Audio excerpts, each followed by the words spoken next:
আল্লাহ যখন এই পৃথিবী সৃষ্টি করলেন, পৃথিবীর মধ্যে ভাইব্রেশন হচ্ছিল, কাপাকাপি। আল্লাহ পৃথিবীর কাপাকাপি বন্ধ করার জন্য পেরেকের মতো পাহাড়গুলোকে পৃথিবীতে ঢুকে দিলেন, কাপাকাপি বন্ধ হয়ে গেল। এই দৃশ্য দেখে ফেরেশতারা বলে, ইয়া রব, পাহাড়ের এত শক্তি, আপনার সৃষ্টির মধ্যে পাহাড়ের চেয়ে শক্তিশালী কিছু আছে?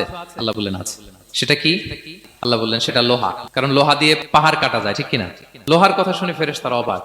ফেরেশতারা প্রশ্ন, তাহলে আপনার সৃষ্টির মধ্যে লোহার চেয়ে শক্তিশালী কিছু আছে? আল্লাহ বললেন আছে। কি সেটা? আন্নার, আগুন। কারণ আগুন লোহাকে কি করে? গলিয়ে ফেলে।